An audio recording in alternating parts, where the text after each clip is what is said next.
Berangkat dari pengalaman Umi yang pada saat yang lampau Umi sebagai orang Katolik, orang Kristen, mempelajari Islam, ternyata malah menemukan keagungan Allah, keindahan Islam.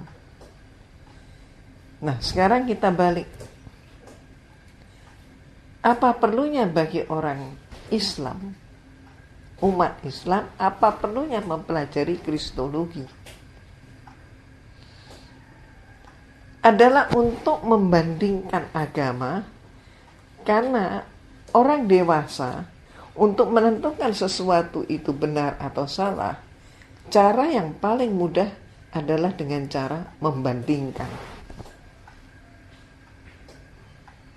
Orang dewasa tidak mungkin didoktrin dengan mengatakan misalnya pokoknya ini benar, nggak mungkin. Seperti misalnya pada waktu saya kecil dahulu, saya pernah makan di depan pintu. Ternyata terlihat oleh ibu saya, dan kemudian ibu saya menarik tangan saya dengan ucapan, "Gak boleh makan di depan pintu."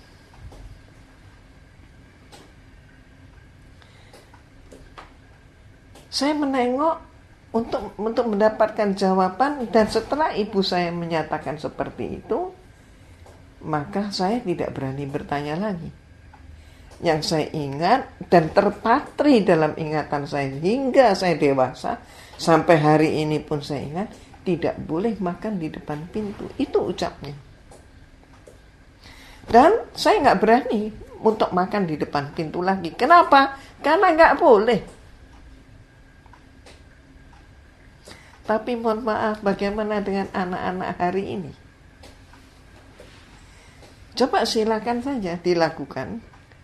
Ketika seorang anak makan di depan pintu, tangannya ditarik untuk masuk ke dalam dan diberitahu tidak boleh makan di depan pintu, anak itu akan bertanya lagi, "Kenapa nggak boleh, Ma?"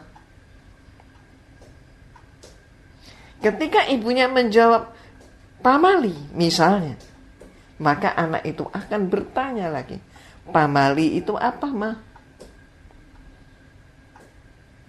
Inilah anak sekarang. Intinya yang ingin saya katakan, anak perlu penjabaran. Tidak bisa didoktrin. Nah, kita lihat, itu anak kecil, apalagi orang dewasa. Maka yang paling mudah menunjukkan suatu kebenaran adalah antara lain dengan perbandingan. Itulah perlunya perbandingan agama, Kristen, Islam, dan yang lain-lain. Nah, dalam hal ini khusus untuk Kristologi, kalau umat Islam mempelajari Kristologi, maka akan terjawab beberapa hal. Pertama, dengan perbandingan itu dia akan mengetahui tentang konsep Tuhan dalam Islam yang tauhid dan konsep Tuhan dalam Kristen yang trinitas. Dan kemudian dia pun akan berkesimpulan, mendapatkan kesimpulan dengan membuktikan ucapan-ucapan, argumentasi-argumentasi bahwa ternyata Islam agama yang hak, konsep Islam itu yang benar, bahwa Allah itu satu, Allah itu ahad.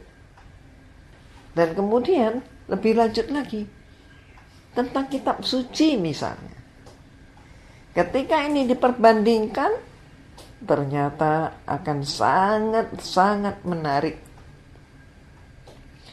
Kembali lagi ujung-ujungnya terbukti bahwa ternyata Al-Quran adalah satu-satunya kitab suci yang tidak lekang oleh zaman. Itulah sebabnya banyak sekali tokoh-tokoh di Barat, cendekiawan Barat, yang kemudian ketika meneliti kebenaran agama, akhirnya mereka pun memilih masuk Islam. banyak hal, banyak contohnya. Misalnya adalah Profesor Maurice Bucaille. Misalnya lagi, mohon maaf, Jeffrey Lang. Ada lagi misalnya yang kemudian sangat-sangat terkenal, Roger Groody, dan yang lain-lain lagi. Masih banyak lagi.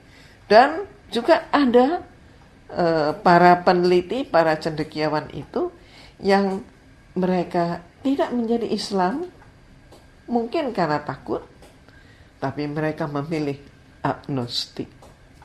Mereka menyatakan mereka percaya kepada Tuhan, bahwa Tuhan itu ada, tapi mereka tidak percaya dengan agama. Itu pun ada. Nah, bisa kita sebut banyak nama, dan kita akan saksikan bersama.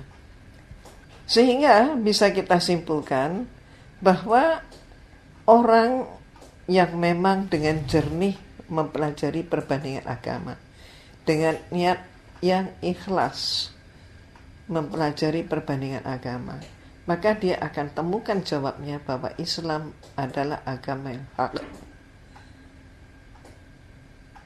Tapi dalam kenyataan ini, dalam kehidupan, kita juga bisa saksikan ada orang Kristen yang mempelajari perbandingan agama, tapi nggak jadi Islam juga dia. Oh, banyak sekali. Apa penyebabnya? Antara lain adalah dia tidak mempelajarinya secara utuh. Atau mohon maaf, dia kurang cerdas ketika melakukan suatu penelitian. Akibatnya apa? Di antaranya kita bisa saksikan, dia hanya melepaskan satu kalimat dan kemudian menyimpulkan menurut pemikirannya sendiri. Dia tidak mempelajari secara utuh, apalagi tentang sejarah turunnya ayat. Itu sama sekali dia tidak pelajari. Akibatnya apa? Dia ambil ayat, penggalan ayat yang cocok untuk keinginan dia, dan dia terjemahkan sendiri. Dia tafsirkan sendiri. Dan inilah yang banyak terjadi.